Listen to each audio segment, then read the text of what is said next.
The equator at Nanyuki, high on the slopes of Mount Kenya. This huge extinct volcano gives Kenya its name. It is the most prominent feature on any map of the area, and those living in its shadow are always conscious of its proximity. The Africans call it Mountain of Whiteness, and it is the home of the great god Ngai.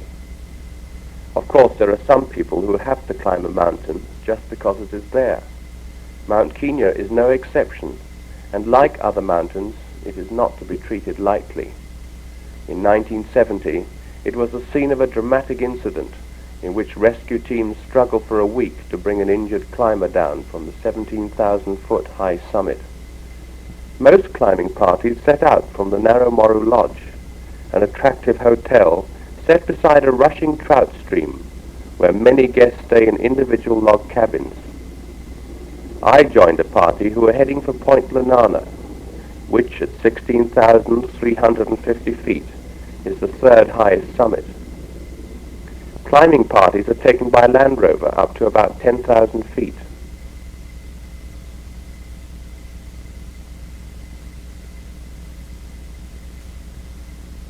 First part of the climb is through tropical rainforest.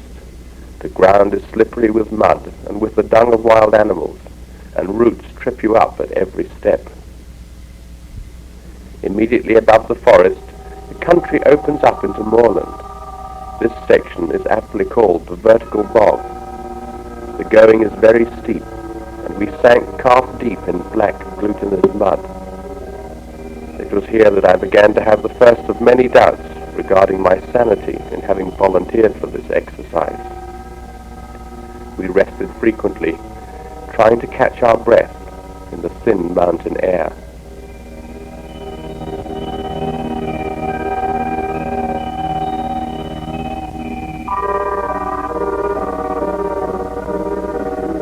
Hours after leaving the Land Rover, we came to the Talika Valley. Here we came across some of the strange plants that are said to be relics of the Ice Age. The cabbage-like plants on stalks are giant groundsel, and the tall thin ones are giant lobelia. Both these plants grow in England to a height of just a few inches. At last, after another 2 hours, the peaks themselves came into view, and soon we found ourselves in the first of the snow. We had now reached an altitude of 13,700 feet, and breathing, or even standing up, became quite an effort. The sun made the tarn shine like jewels, but above our heads the clouds began to gather round the main peaks. Mountain weather is treacherous, and in a few moments we found ourselves in a raging snowstorm which lasted for 3 hours. Remember, this is just 3 miles from the equator.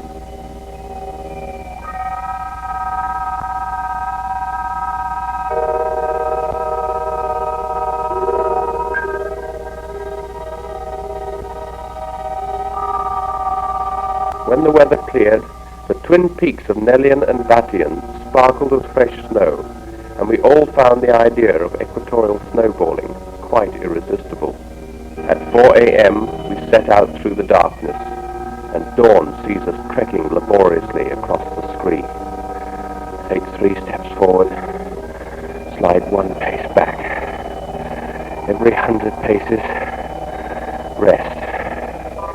We have to climb 1,500 feet on this scree. Why the hell did I bring this damn camera? Have to use the tripod. I'm shaking like a jelly. At last, the top of the scree. There's the Lewis Glacier with its crevasses, and this is Top Hut. I don't know why it gets that name, because there's one even higher. It just looks like a speck on the mountain. There's our goal, Point Lenana. It still looks like a hell of a long way up. It's going to be a race against the weather. The clouds are closing in fast.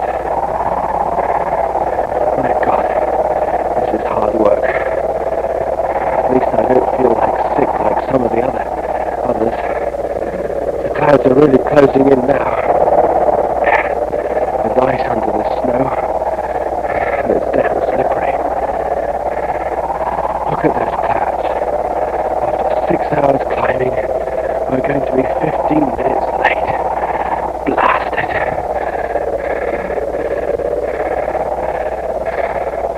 The summit. At last.